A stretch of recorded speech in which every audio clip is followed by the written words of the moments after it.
Semana passada falamos sobre possibilidades ministeriais para fora da igreja. Aí nós falamos daquelas ODSs, Objetivos de Desenvolvimentos Sustentáveis. Podem ser o quê? Podem ser dicas para que nós possamos construir o nosso plano de ação da igreja local. Atividades importantes que nós possamos realizar através da igreja. Então ali tem muito material. Hoje eu quero falar coisas estritamente voltadas para dentro da igreja e que eu diria que é meio que o filé do ministério pastoral e que eu diria assim, desejo influenciá-los desde já.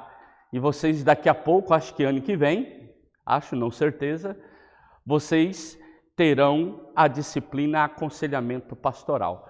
Por isso hoje o que eu quero partilhar com vocês são sobre algumas ações pastorais, e estas ações pastorais voltadas na visitação, aconselhamento e acolhimento. Eu diria voltados para o cuidado.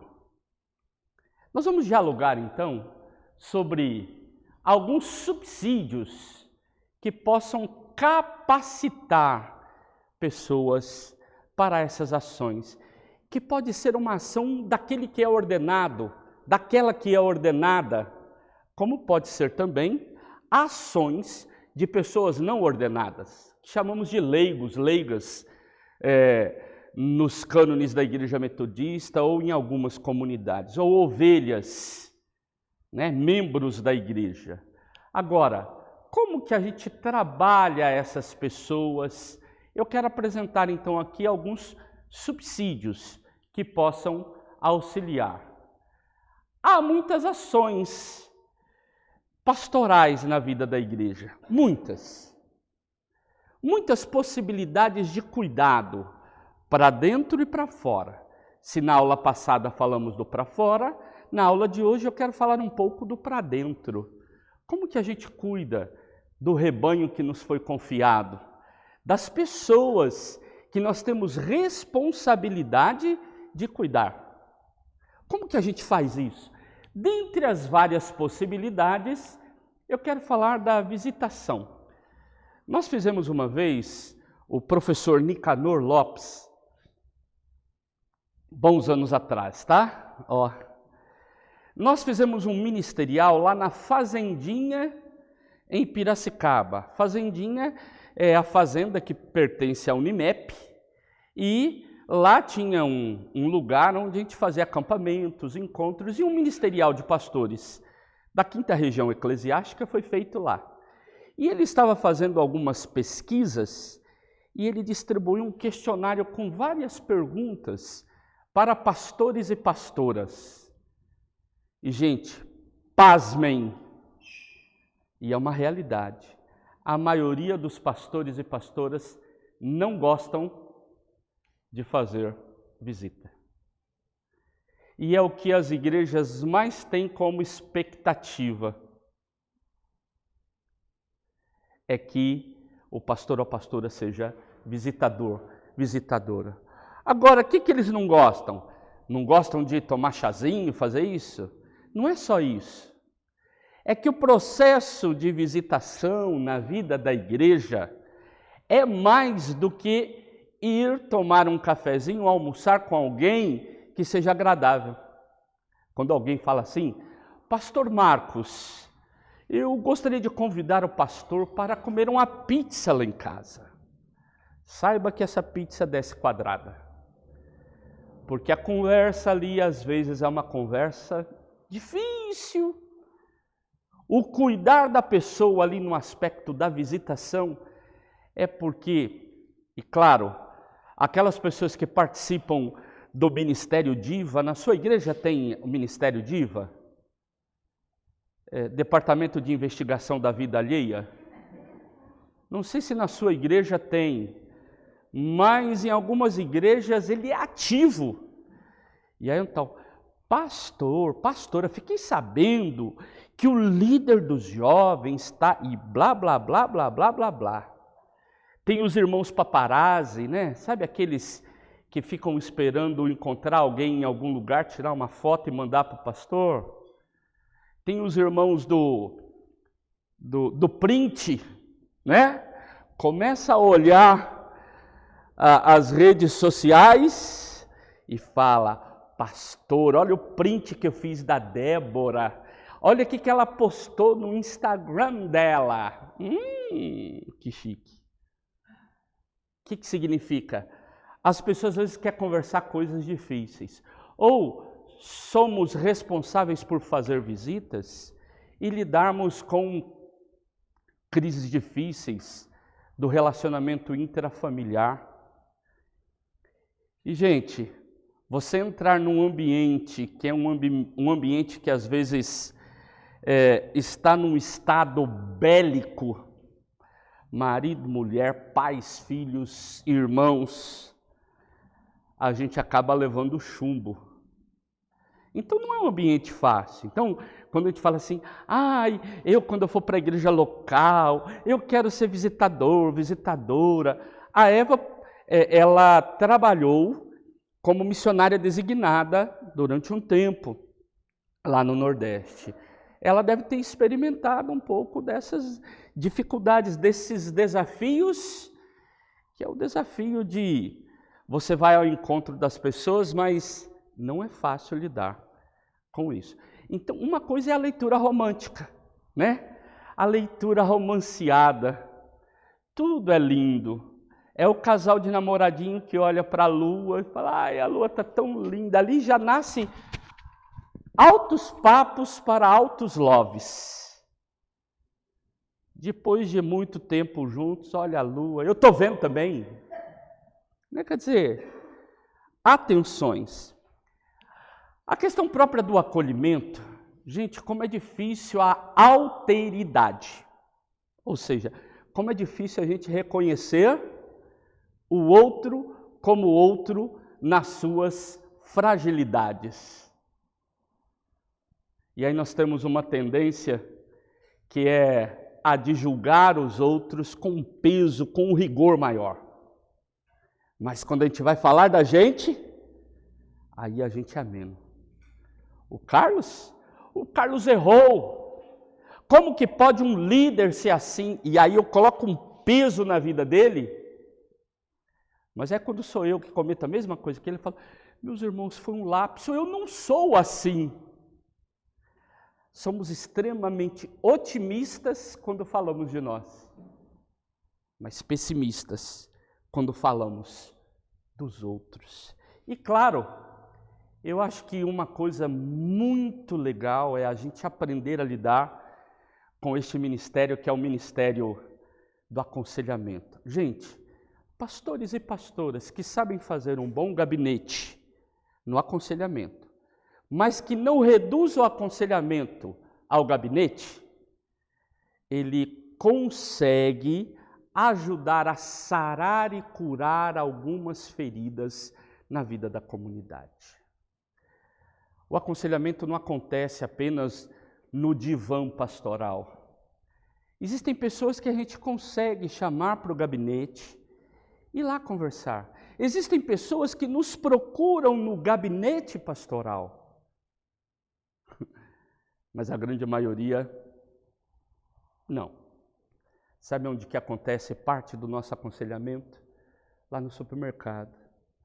Você cruza com a pessoa, naquele dia que você está de bermuda, naquele dia que você está despenteada, sem toda a maquiagem, sabe? Aquele dia que você fala, eu só vou passar no mercado para comprar uma massa de tomate. E aí aquela pessoa te pega. Encontrei uma vez um médico no supermercado, e aí eu cumprimentei, de repente chegou uma pessoa e já começou a fazer consulta médica com ele ali. Aí a pessoa saiu, aí eu fiquei esperando, porque a gente começou a conversar, né? Estava assim cumprimentando, aí eu guardei. Aí a pessoa saiu e ele falou, Pastor, médico é igual pastor. As pessoas encontram com a gente só vêm falar das coisas ruins da vida delas. Ou seja, as pessoas encontram em nós o que aqui eu vou mostrar daqui a pouco, como aliviadores de dor. Então, eles quando veem a gente, falam, agora é hora. Eu quero então, dentro dessas perspectivas, dessas 3 ações que estão ligadas ao cuidado, cuidar de pessoas. Gente, ser pastor, ser pastora, ser um líder, ser um cristão comprometido, não é gerenciar uma empresa chamada igreja.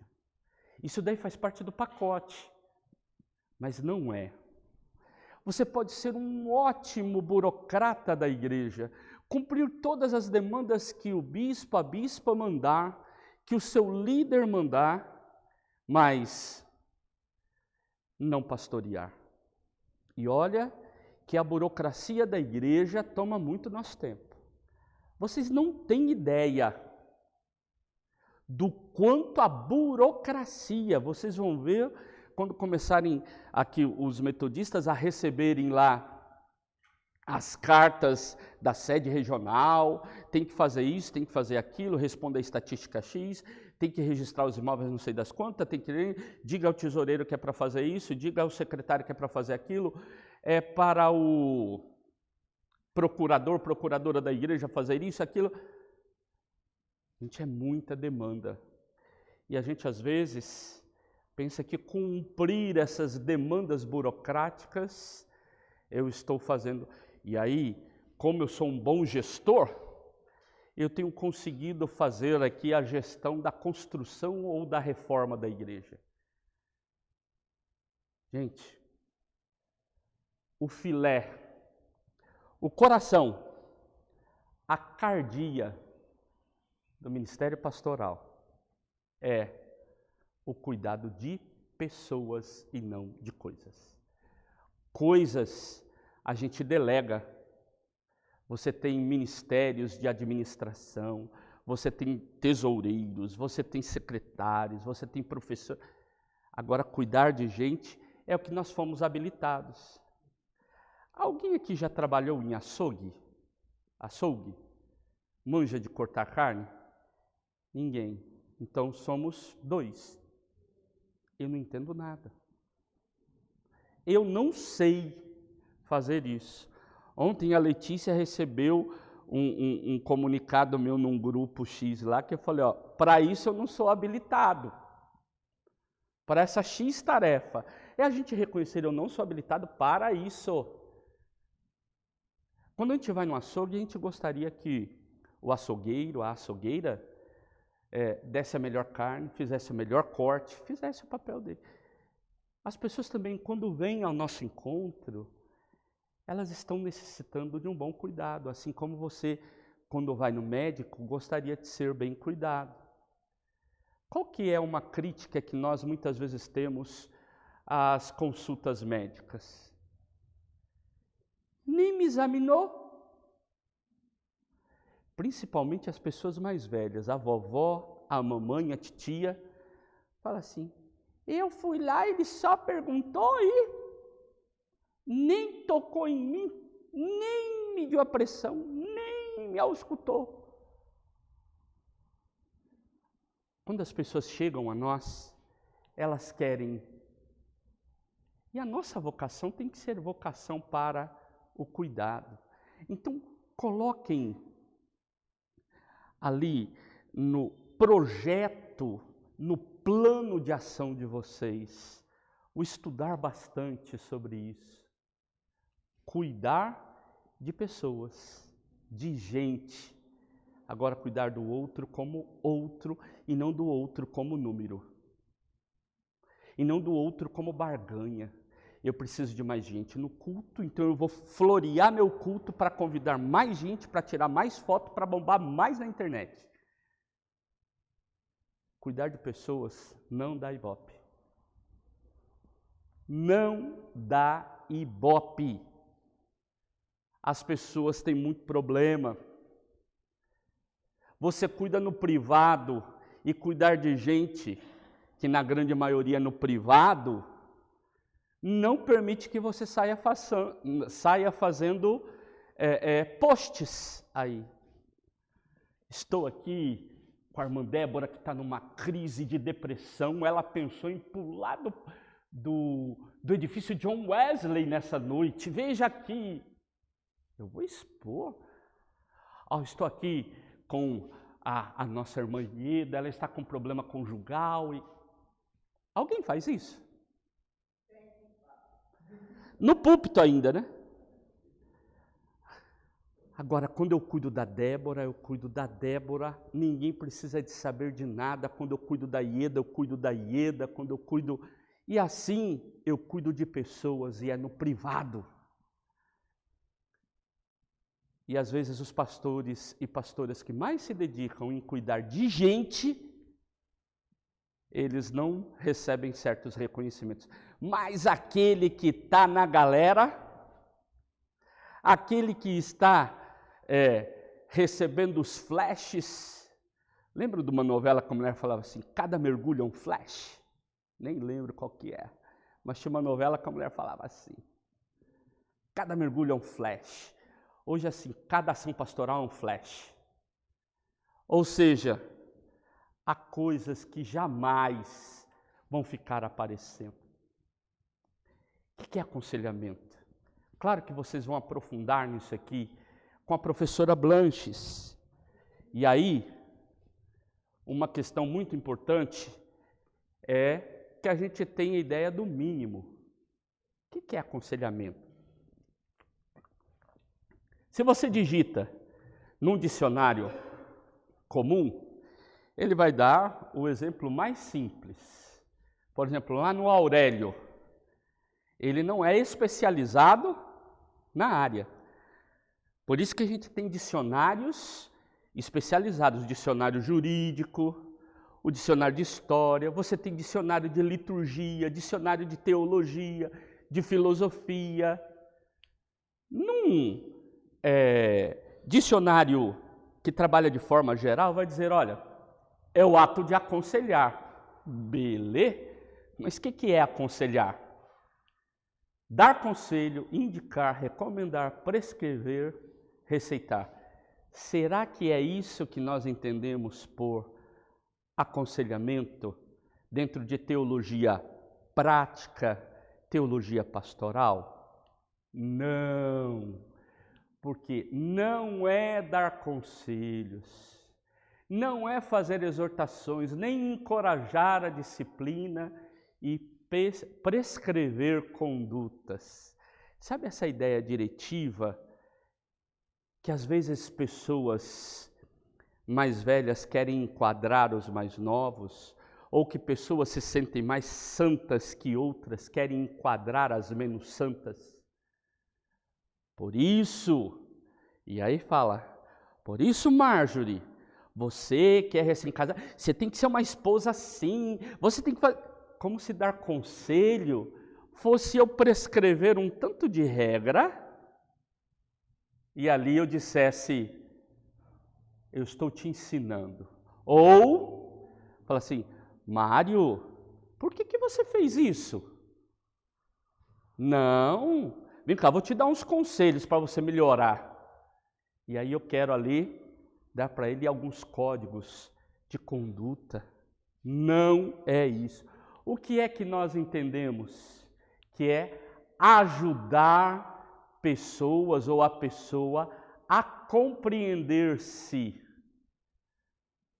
e a situação em que se encontra e ajudar ela na capacidade de tomar decisões. Me ajudem um pouco. O discipulado é uma bênção. E eu não tenho dúvida. E eu tive a oportunidade de participar dos diálogos sobre discipulado na Igreja Metodista, desde quando surgiram aqueles primeiros fascículos. Aí você vai voltar lá no fim da década de 90, início dos anos 2000, na Igreja Metodista, a gente dialogando sobre isso. Gente, discipulado é a alma da igreja, não tenho dúvida. Agora eu vou colocar uma conjunção adversativa. Mas, porém, contudo, entretanto, este tipo de discipulado que torna o outro dependente do seu discipulador, ele é danoso. Ele faz mal, porque tira da pessoa a possibilidade de tomar suas decisões, a sua autonomia. Gente, houve um momento, não sei se ainda temos esses movimentos presentes, mas houve um momento em que quem discipulava alguém queria saber de tudo da vida dela, e a pessoa tinha que ir, eu não sei se eu deixo minha filha namorar ou não. O que você acha? Olha, eu estou pensando em vender meu carro, comprar um, mas Como se aquele que discipula tivesse todas as respostas. Nós temos que ensinar a autonomia, a capacidade de tomar decisões, de criar. Gente, a parte de liderança é um tema. Vocês têm alguma disciplina que tocam nessa questão da liderança ou não? Que trabalha a liderança? Não, né? Isso daí vocês vão ter que trabalhar em algum curso, em outros lugares. Mas liderança, como uma das possibilidades de liderança, é chamada liderança serva. O que é liderança serva? Uma possibilidade é de entender que eu sirvo o outro, para que ele cresça. Eu sou aquele que dá suporte. Sabe o texto bíblico que diz, suportai-vos uns aos outros, seja um suporte para o outro? O líder é esse. Líder não cria liderados, cria novos líderes. A gente investe na vida de pessoas para que pessoas possam viver essa capacidade de tomada de decisão. Esse aqui é um dos textos mais antigos que a gente tem discutindo a ideia de aconselhamento pastoral. A gente nem tem ele em português, só em inglês. Mas ele é muito citado nas bibliografias, nos artigos em português, quando a gente vai estudar sobre aconselhamento. Porque ele vai dizer, olha, o aconselhamento é uma disciplina não médica. Por quê? Porque quando nasce essa ideia de aconselhamento pastoral, de gabinete pastoral, de psicologia pastoral nos Estados Unidos, dá uma ideia de quem faz isso é somente o pastor e ele faz dentro do gabinete. Então foi necessário que se refletisse mais sobre isso para entender que a tarefa daquele que faz esse trabalho de acolhimento, de cuidado de alguém, às vezes é curar, às vezes. A gente não pode ter a pretensão de achar que nós conseguimos ajudar todo mundo e elas vão sair dali curadas. Às vezes, remediar e confortar frequentemente. Vou contar algumas experiências. O início do meu pastorado foi em Rondonópolis. Eu cheguei lá com 24 anos, né? Imagina um brotinho, um quarto do que eu sou hoje, né? Cheguei lá todo animado e acredito que fiz um bom trabalho. E fiquei 3 anos lá e saí porque eu necessitava de ir para uma cidade diferente e para mim foi uma dor dizer que eu precisava de sair, mas assim, o relacionamento com a igreja estava indo de vento em popa. Mas o meu ministério de aconselhamento se fortalece na nova igreja, que foi a Igreja Metodista Central em Marília. Em Marília, esse aqui é um livro que eu li, reli, li mais uma vez, plantei bananeira, li de novo, deitei na rede, li de novo. Esse livro aqui me ajudou em muito. Está na bibliografia. E aí eu fui atender uma irmã que a sua filha morreu de câncer. Imagine, a filha dela era o top das galáxias da igreja, de ser uma pessoa crente, firme, dedicada na obra, uma ótima filha. E aí quando foi diagnosticado o câncer e começou todo o processo de tratamento, o que a igreja faz nesse momento? Campanha de oração, vigílias, e vai. E a igreja fez de tudo, relógio de oração, tudo. Porém, o câncer era, foi fulminante, né? E foi rápido. Isso não foi fácil para essa mãe. E mais difícil ainda, porque o esposo, em poucos meses, começou um outro relacionamento. E isso trouxe para a mãe mais tristeza. O genro está começando um novo relacionamento. E aí eu comecei a atender essa pessoa. Uma vez por semana, por 1 hora. Fomos. E eu levando em conta tudo que eu tinha estudado aqui. Aprendendo, trabalhando. Até o dia em que eu convidei ela para irmos no cemitério, no túmulo da filha, fazer um novo funeral. Se despedir da filha dela. Ela não tinha conseguido elaborar, ou ao menos iniciar o processo de enlutamento. Mas, gente, isso foi depois, acho que era 7 ou 8 meses, atendendo semanalmente.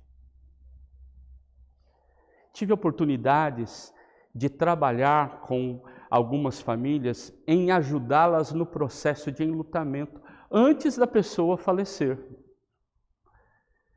Pessoas que estão já se aproximando ali de atravessar o rio da vida e que a gente não liberta elas. Me lembro do caso de um senhor, tinha quase 90 anos, estava com câncer de próstata, tudo tomado. Gente, vocês não têm ideia do sofrimento daquele homem.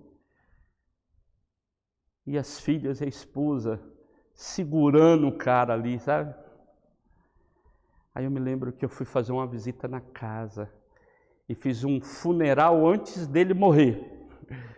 E falei, está na hora de vocês despedirem do irmão fulano da Silva Sauro. Permitir que ele descanse. Tive a oportunidade de estar com uma família onde o homem com câncer, ele se aposentou com 62 anos e disse assim, pastor, agora eu e a minha digníssima vamos fazer o que a gente tanto queria, viajar e curtir a vida. Passado 4 meses, ele ligou para mim apavorado e disse, pastor, estou com câncer. Passados 4 meses, ele estava morto. 4 meses de um câncer avassalador. Então, pensem, eu fui acompanhando ele no começo ira, porque ele tinha que fazer o tratamento e às vezes a máquina que ele tinha que usar no hospital estava quebrada. Ele ligava para mim e me chamava para ir lá. E ele brigava, xingava, falava do sistema de saúde, a gente paga INSS a vida inteira. Tarará. Só que ele foi tendo dificuldades, chegou uma hora que ele já não conseguia se comunicar, ele estava numa cama hospitalar na casa dele. Na época eu fazia programa de rádio e eu tinha DVDs. E aí eu gravava DVD também. Eu gravei DVD, não, na época CD. Gravei CD com vários hinos antigos que eu sei que ele gostava. Sabe o que era a minha visita? Eu ia, pedia o som para a esposa lá, né, aqueles lá, colocava os hinos, sentava do lado dele, ouvia um pouco de hino, às vezes quietinho, eu e ele ali. Desligava, lia alguns textos bíblicos. Esse era o meu momento. No dia que ele faleceu, eu me lembro direitinho, cheguei, estava a esposa, a filha, o filho. E aí eu disse assim para ele: irmão fulano, o irmão vai atravessar o rio. E nós estamos aqui, de mãos dadas, e nós vamos segurar na sua mão. Nós vamos segurar até a metade do rio. Agora quero dizer, da metade para lá, é o próprio Senhor Jesus quem vai te acolher. Passado umas 4 horas, eu cheguei em casa, a esposa ligou: reverendo, fulano faleceu. Gente, aconselhamento é ajudar pessoas, é apoiar, é estar ao lado, é amar ao ponto, sabe, de dedicar tempo para as pessoas. Não é manipular pessoas. Não é transformar pessoas em instrumentos para, vamos dizer assim, responder às nossas expectativas. O que é que essa pessoa tem a me oferecer? Ah, pastor, preciso de fazer... Olha, quando tem gente emburrada com a igreja, se é pobre e não tem tanta liderança na igreja, os crentes nem ligam. Mas se aquele irmão que dá um dízimo bom e é líder na igreja, a crentaiada fica assim no pé da gente. Pastor, já visitou fulano? Olha, tem que ir lá falar, tem que conversar, não pode deixar ele afastar, não. Nós estamos preocupados com a pessoa ou com aquilo que nós recebemos da pessoa? Outro texto é entender o aconselhamento como conversação. Gente, comunicação é tudo. Gente, eu estou preparando um curso aí, hein? Primeiro está aqui. Daqui está começando a passar para cá. E daqui a pouco passa para cá. Entendeu? Que eu quero trabalhar a ideia da comunicação mesmo, de forma geral, né? Mas quero colocar no ministério pastoral e na matéria que eu sou responsável, que é a homilética. Mas até chegar na homilética vai ter muitos passos. Gente, tudo comunica. A comunicação não verbal é muito maior. No aconselhamento pastoral, a gente tem que falar pouco, mas tem que comunicar muito. Você fala pouco, mas comunica muito. Por quê? Pense comigo. A pessoa, quando está falando, ela quer ser ouvida. Imagina eu chego lá e falo: Adrian, vim aqui abrir meu coração, quero conversar com você. E o Adrian está lá tipo assim, sabe? Ah, sim, pastor. O que ele está comunicando para mim? Que ele está impaciente, que ele não está a fim de me ouvir. Né? Ele não está a fim de dedicar tempo para conversar comigo.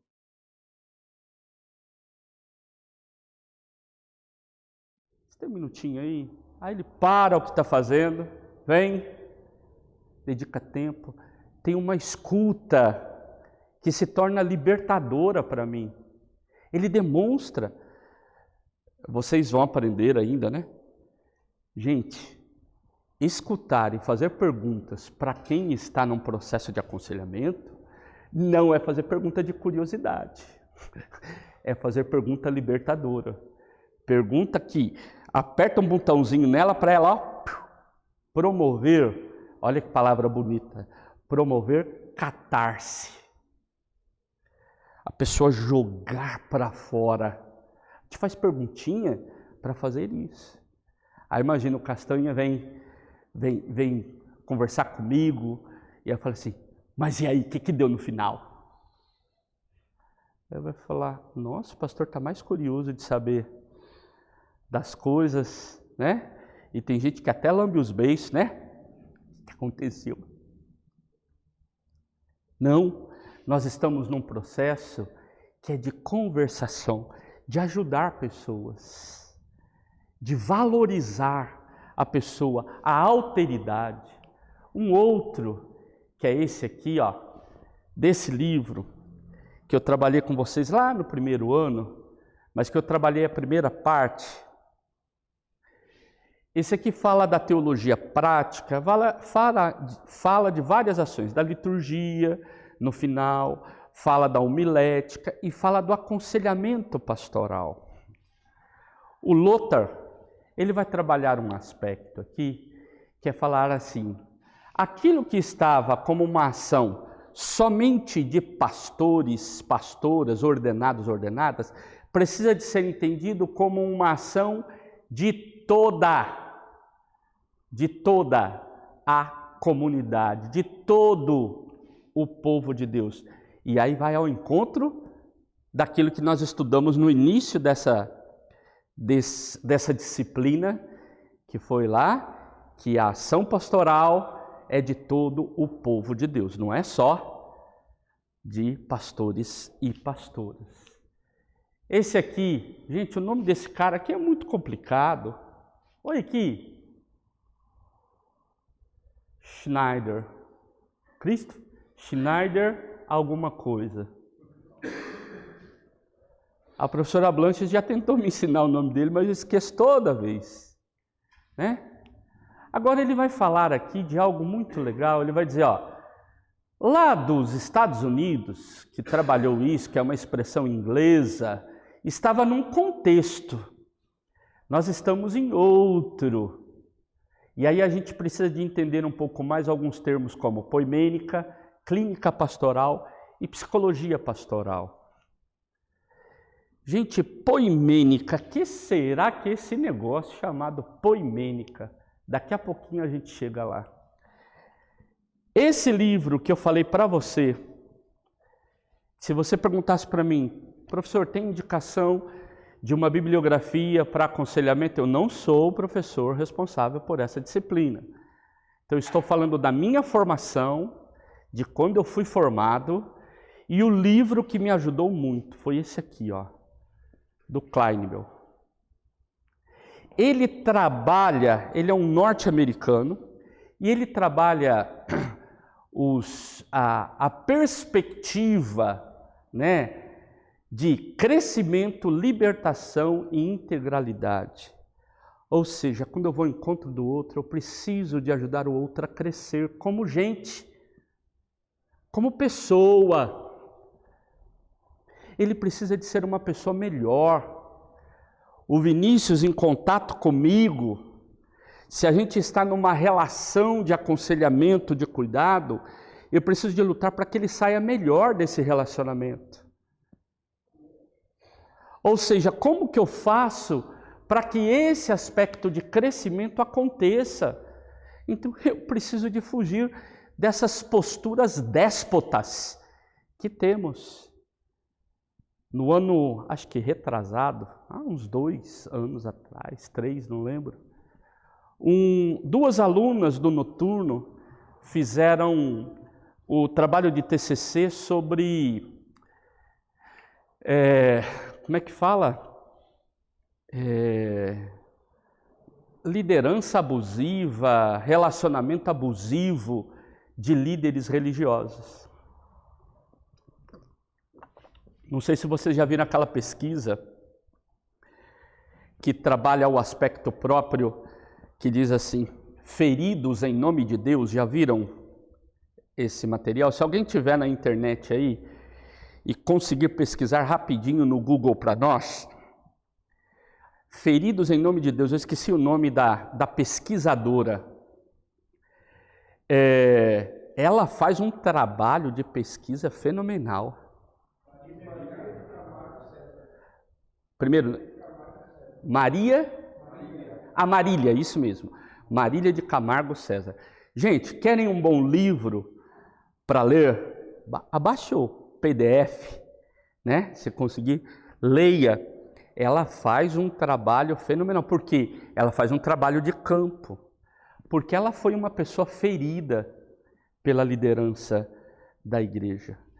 Aqui também vocês já ouviram falar no Paulo Romero? Paulo Romero foi um pastor muito conhecido algum tempo atrás, e ele fez o mestrado aqui, ou o doutorado, acho que o doutorado.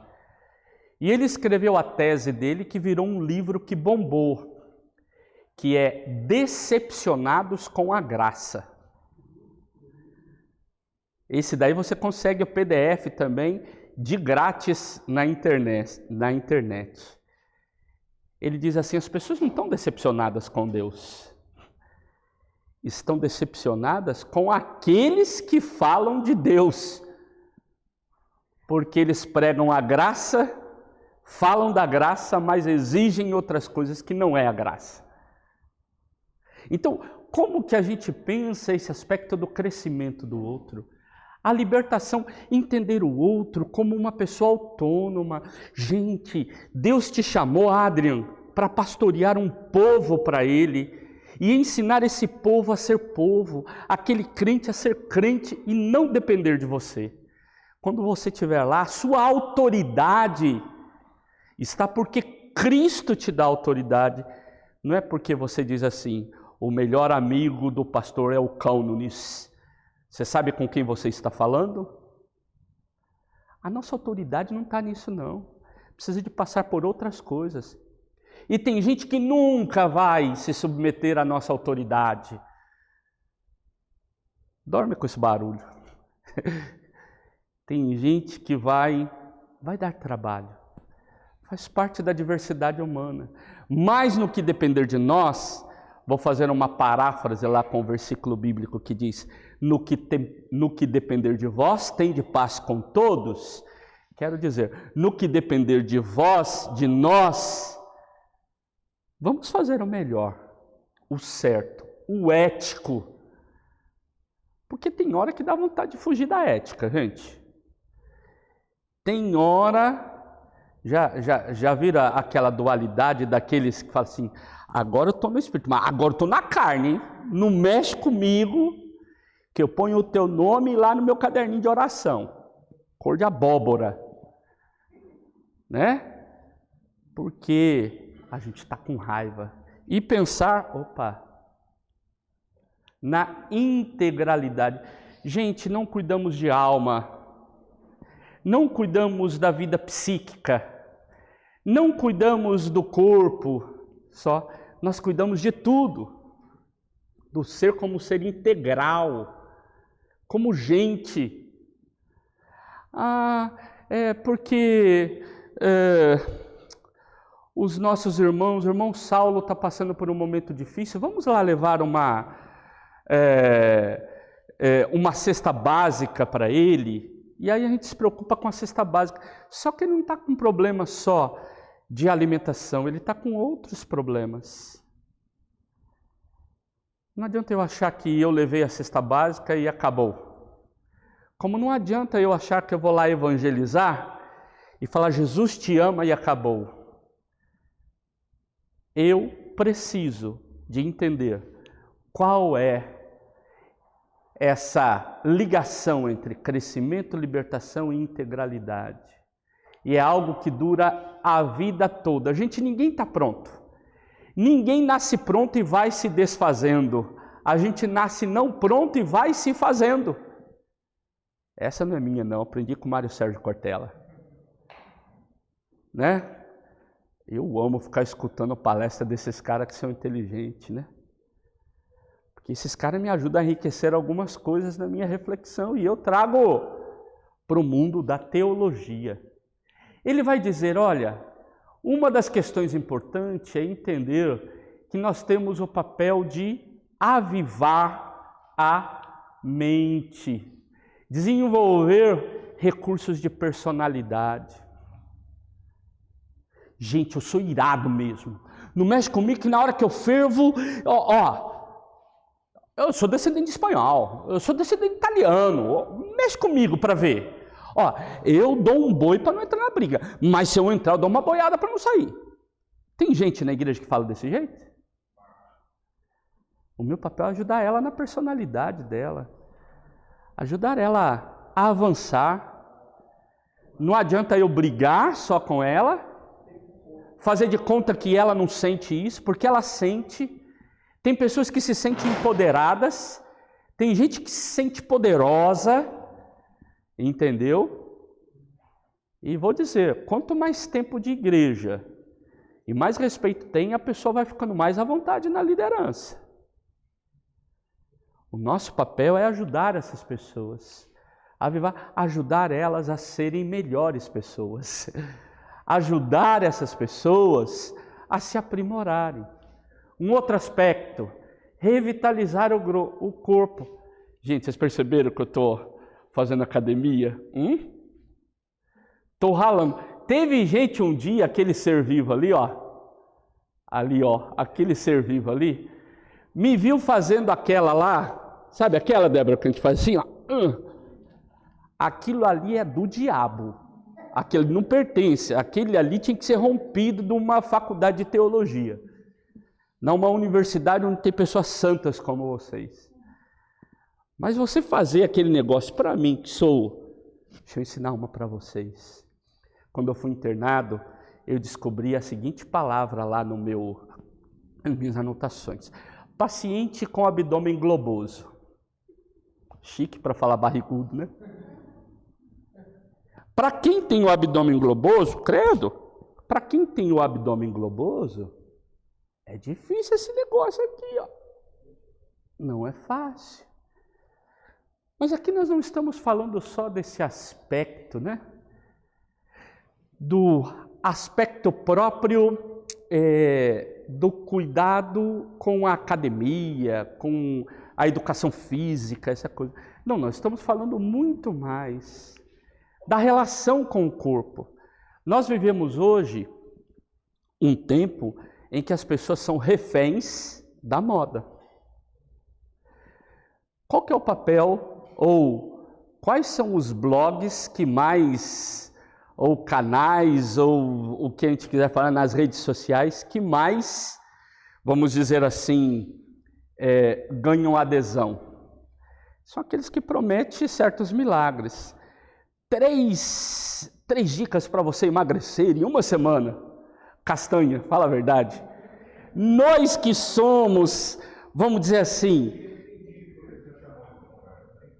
porque nós dois sabemos muito bem o que é gostar de tomar água. Só isso. Rapaz, já prometeram para a gente um monte de milagre. Não, se você tomar isso, misturar com aquilo e fazer aquilo outro, gente, a gente vai ficando angustiado. É só você substituir seu rosto para esse poderoso shape. E claro, pode ser qualquer coisa, substituir o rosto. É óbvio que não vai emagrecer. Não, e gente...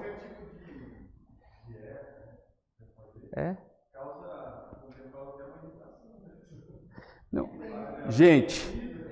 gente, o Castanha é sorridente, não é? Eu sou sorridente. Deixa a gente com fome.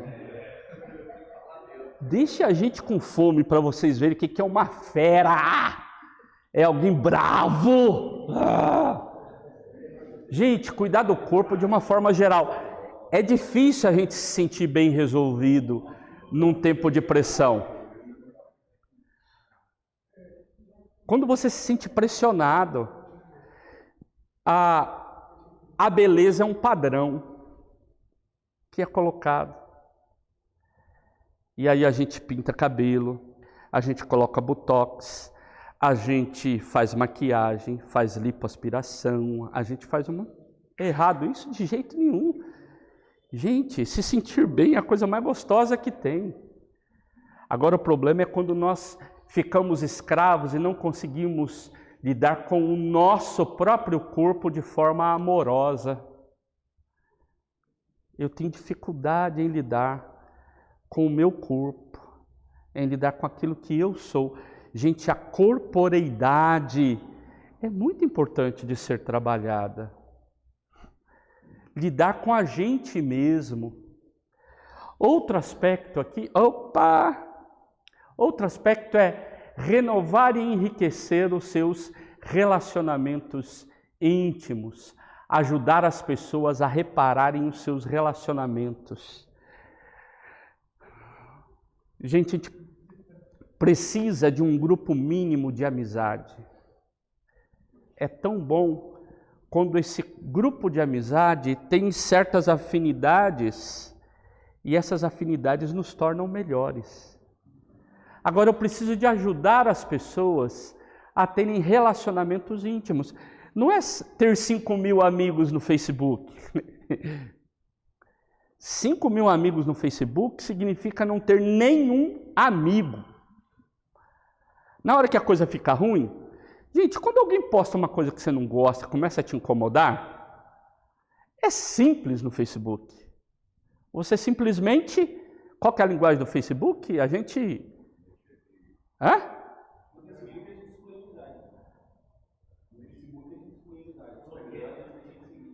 A gente, ó meu português, a gente exclui ele, né? É simplesmente excluir. Fala assim, não sigo e não me segue. Ou, como diz num bom português, não é bloqueia, né? Você bloqueia aquela pessoa no WhatsApp, você fala assim, ó, sai de mim, arreda-te, né? Não quero papo. Aprofundar sua relação com a natureza e a biosfera. Gente, nós fazemos parte do ecossistema. Eu sei que quem é muito urbano, nós que somos muito urbanos, às vezes quando vamos para o campo, o que irrita nós é escutar passarinho. A gente se acostuma com o barulho do ônibus, a gente se acostumou com o barulho da freada dos carros, da buzina da moto, mas a gente fica irritado com o barulho do grilo, com o barulho do sapo, com o barulho do passarinho, com outros barulhos que existem no campo. Mas quando as pessoas se integram ao espaço que ela está, e aí pessoas que vivem de bem com a natureza, elas têm uma ideia de uma maior integralidade. Vou dizer que eu faço parte dessa turma que é extremamente urbana. E esse contato com a natureza, ele não é tão comum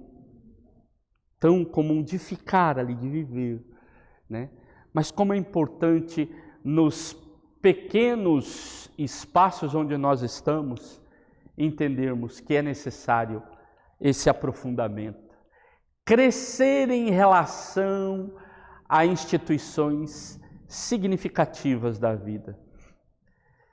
Gente, nós participamos desde muito cedo de uma instituição chamada família.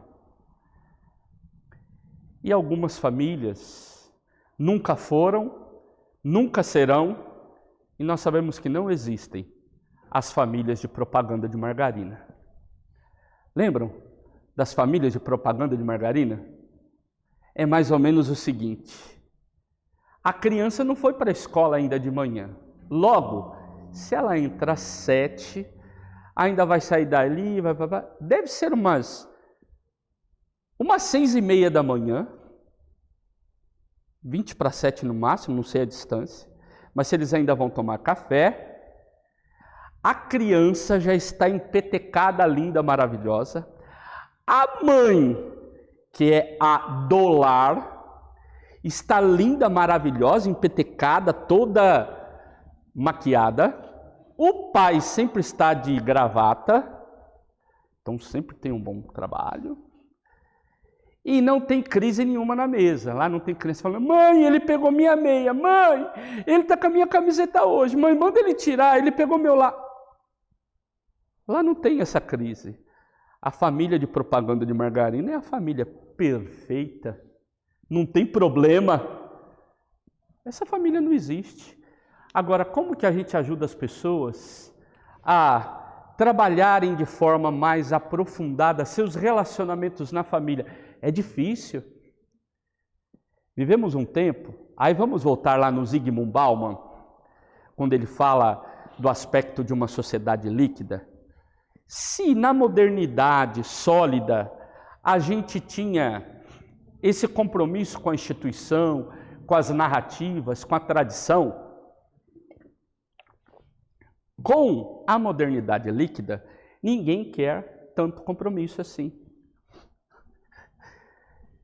Gente, esse negócio de falar assim, porque eu sou metodista de terceira, quarta geração, porque, eu sou batista, eu sou assembleiano, eu sou presbiteriano. Gente, isso daí não tem mais. Quem fala isso são pouquíssimas pessoas. Essa narrativa não tem. Agora é só com igreja, não com tudo. Se você vem de uma cidade onde o Lions Club, há décadas atrás, era um espaço de realizar muitas atividades, muito isso. Me ajuda aí com alguns clubes de serviço. A gente tem Lions, Rotary, nós temos a maçonaria, que em muitos lugares eram assim. Aqueles que promoviam grandes coisas na cidade. Hoje, você não vê tanta gente assumindo esse compromisso. Em poucos lugares, as pessoas não querem problema com isso, não. Não quero saber desses aspectos de compromisso, não. E aí isso daí faz com que enfraqueça. Quem lembra quando a gente tinha o chamado Amigos do Bairro? Eram aquelas aglomerações, né? Aquelas instituições para cuidar do bairro. Aí você tinha o presidente do Amigos do Bairro, que era o quê? Aquele que ia lutar para que conseguisse asfalto naquele bairro, ia lutar pela escola, tudo esvaziado. Antigamente você tinha aquelas chamadas reuniões de pais e filhos na escola, e os pais tinham ali a organização deles. E se reuniam e lutavam por direitos dos seus filhos. Gente, instituições desde as menores até as maiores foram sendo desacreditadas e foram sendo relevadas. A gente precisa de ajudar as pessoas a crescerem na relação com instituições significativas. Ou seja, qual a sua relação com algumas instituições importantes? No nosso caso aqui, vamos perguntar, com o ambiente que nós trabalhamos aqui, o acadêmico, a sua relação com a instituição que você estuda, a sua relação com a igreja que você está servindo, a relação com a família, é você conseguir lidar, você conseguir trabalhar este aspecto e ajudar pessoas a fazerem isso. Sexto, aprofundar e vitalizar seu relacionamento com Deus. Gente, nosso papel é esse, ajudar as pessoas nisso. Agora, se eu sou o líder e eu não sou um bom representante deste Deus, a minha comunicação fica cheia de... O que atrapalha a comunicação? Ruídos. Eu posso ser um grande ruído para ajudar as pessoas a revitalizarem, aprofundarem seu relacionamento com Deus. Se a minha vida, meu testemunho não é condizente com isso. Sabe aquela pessoa que está com a vida familiar um pandareco? A coisa está ruim, todo mundo sabe. É a pessoa que quer se meter a cuidar da família do outro. E os crentes é cheio disso. Nós somos cheios disso. Nós temos solução para o problema dos outros, mas não damos conta de resolver o nosso. Como que a gente ajuda as pessoas a se aproximarem de Deus, do Senhor, a aprofundarem sua vida com Deus? Nós estamos mais preocupados com a instituição do que com Deus. Se a instituição vai mal, a gente confunde achando que as pessoas estão de mal de Deus. Não. Tem muita gente que está de bem com Deus e por estarem de bem com Deus que acabam ficando de mal da instituição. Agora isso é fácil para a gente lidar? Não. Você e eu somos chamados para isso. Por isso, poimênica é a palavrinha. Quantos aqui já conheciam essa palavra poimênica? Já ouviram em algum momento? Já lidaram com essa palavra?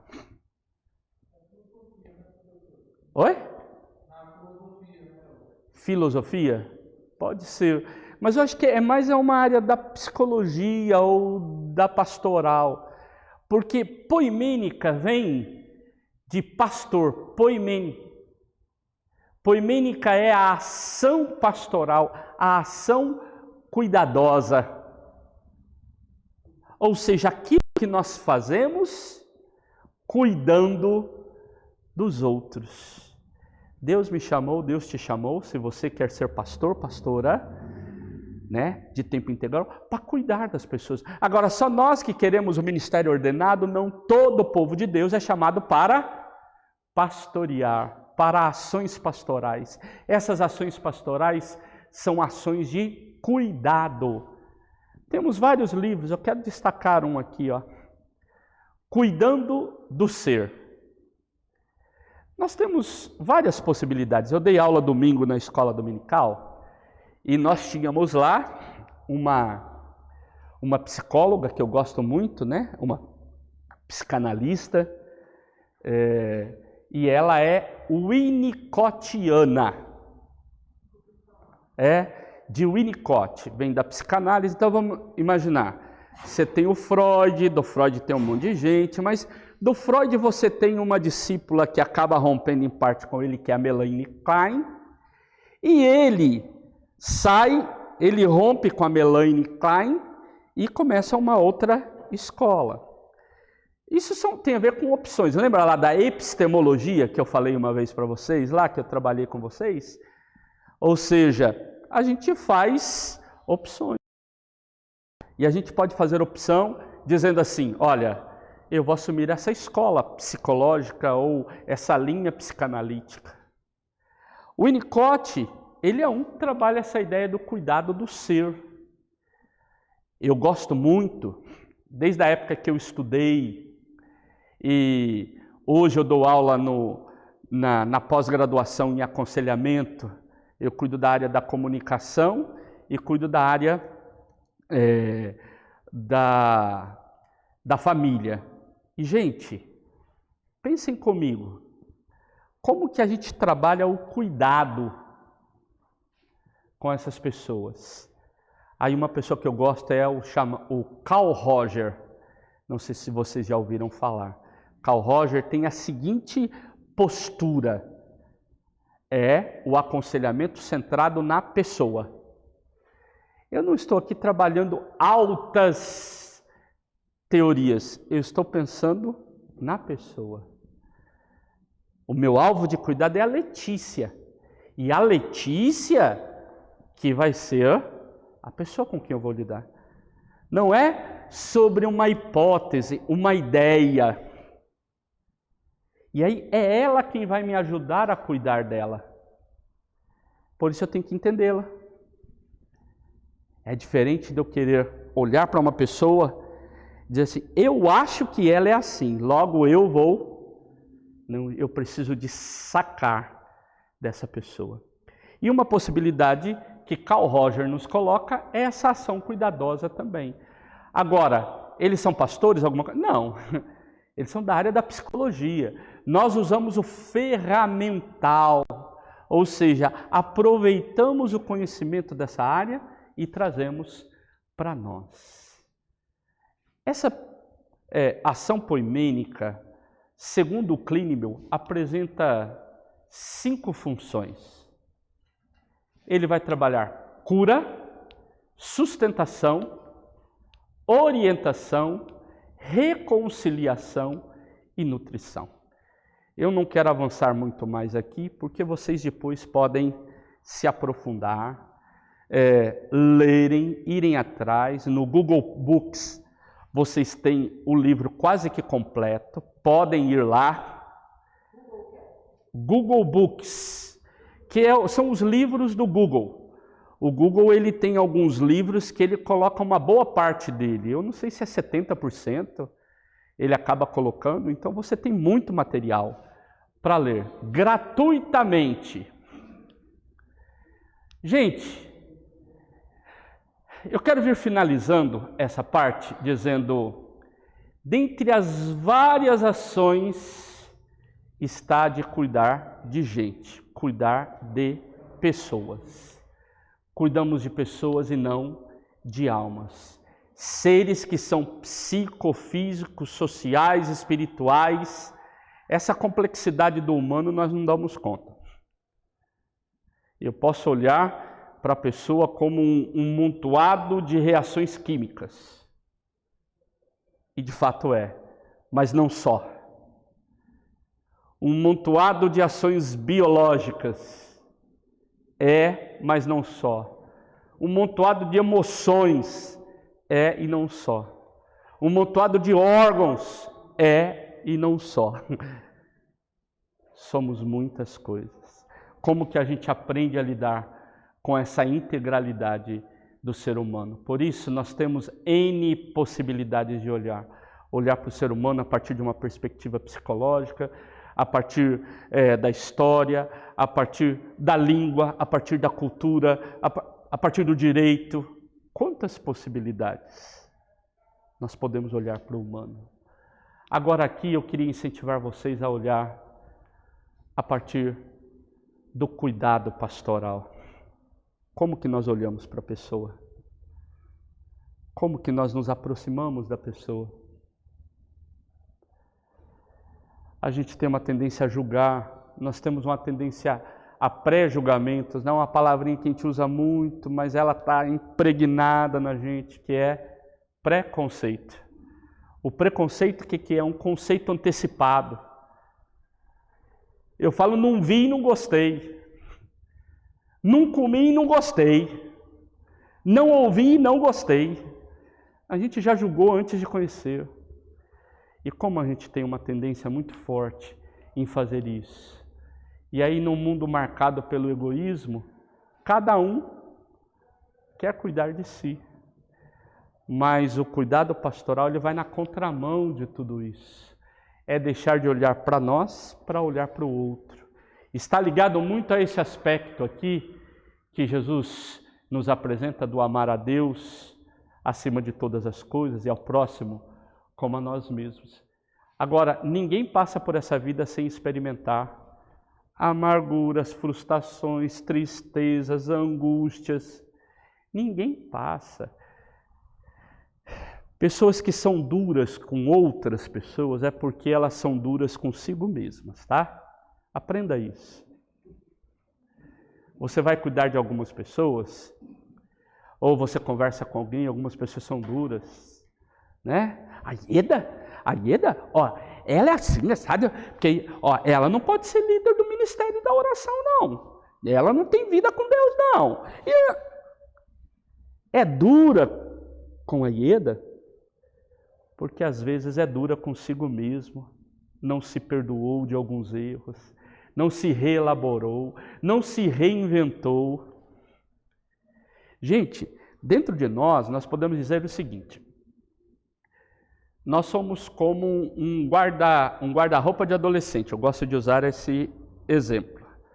O guarda-roupa de adolescente e de seminarista, de adolescente, a gente não consegue fechar a porta, porque está tão bagunçado, as coisas estão tão fora do lugar, você não consegue fechar a porta. Aí de vez em quando vai a mãe lá e fala, arruma esse guarda-roupa. Aí arruma, não é que fecha a porta? Aquela bolsa de praia que a gente leva para a praia, bonitinha, ajustadinha. Na hora que a gente termina tudo, que a gente quer guardar tudo, tem chinelo, areia, tem não sei o que, tem aqui. Você fica tentando, você joga tudo ali, não fecha o zíper. Você tem que colocar aquilo ali, arrumar, dobrar. Aí você arrumou, fechou. Tem coisa que cabe dentro da gente, só que está mal colocado. Tem coisa que está bagunçada aqui dentro. Precisa de ser reelaborado. Precisa de ser reeditado. Por isso, a psicologia, vamos dizer assim, a psicoterapia, um dos papéis é esse, nos ajudar na reelaboração de nós mesmos.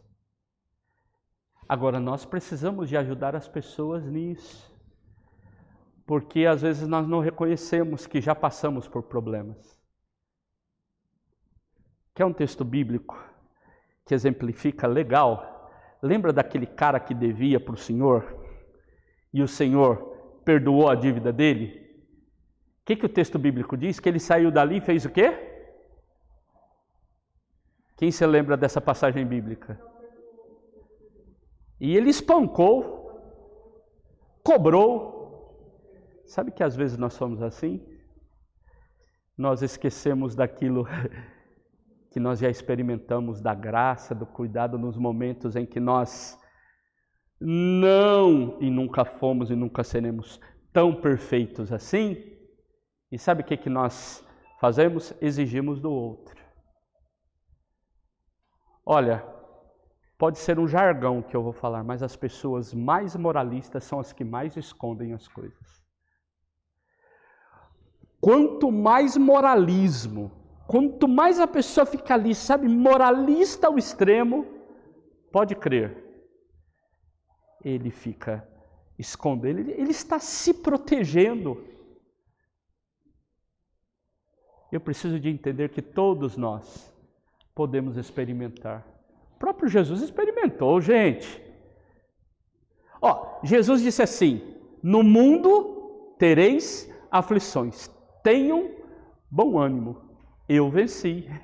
É o próprio Jesus dizendo: a vida não será um mar de rosas, é difícil. Animem-se. Olha a vida de Jesus. Você que acha sou filho de Deus, filho do rei, tudo de beleza, prosperando. Beleza, olha para o Senhor da igreja. O cara está na barriga da mãe dele, atravessando o deserto, em cima do animal, sendo saculejado. Desde o ventre, ele já está passando algumas dificuldades. Ele sai do ventre, ele não vai para um lugar de honra, ele vai para uma hospedaria. Ou seja, um lugar onde se cuidava dos animais, mas que numa determinada época do ano, se limpava aquilo ali, dava uma ajustadinha para poder alugar. É igual, como é que é o nome dessa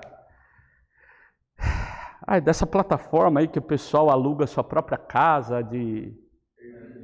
Hã? Isso, Airbnb. Gente, era o Airbnb da época. Falava assim, eu tenho aqui um lugarzinho onde ficam meus animais, eu estou alugando. E conseguiu, só que ele nasceu e ficou numa manjedoura. Esse Jesus, não tinha completado 2 anos, tem que fugir, foi jurado de morte. Jesus foi jurado de morte. Antes dos 2 anos tem que fugir. Esse Jesus teve que aprender como toda criança, todo o ritual da oração. Gente, a gente precisa de lidar com isso. É uma religiosidade pesada, não era fácil não. Não era uma religiosidade fácil. Decorar as orações, Baruch atah, e aí vinha, se era a oração do café da manhã, se era a oração de agradecimento pelo pão, se era agradecimento pelo vinho, Vocês já viram as orações? Quantos tipos de orações eles têm? Ele aprendeu com o pai muita coisa da Torá. O pai teve que ensinar algumas questões. Jesus teve que aprender a trabalhar. Não fique pensando que Jesus ficava só de brincadeira, não. Ele teve profissão. No entanto, se a gente fosse pensar direitinho, né? É que os evangelhos não são textos biográficos, né?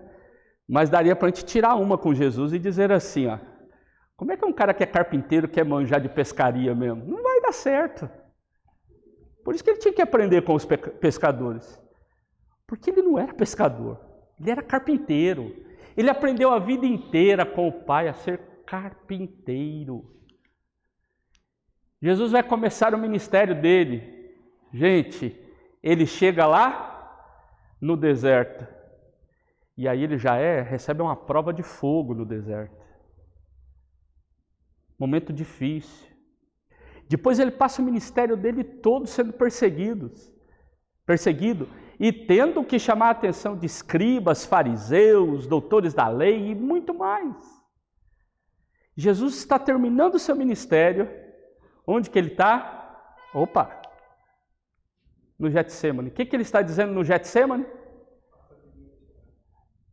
Senhor, se for possível, não me deixa passar por isso, não. Porém, contudo, entretanto, seja feita a tua vontade. Você está vendo aqui a vida de uma pessoa que não passou por problemas? Ah, mas era Jesus. Não, olha, ele era verdadeiramente homem, verdadeiramente ser humano. Diz a Bíblia que ele encarnou. Filipenses vai bater forte nisso e dizer, a si mesmo se esvaziou. Deixou de ser o que era, deixou a sua glória para ser verdadeiramente humano. É esse Jesus que é a nossa inspiração.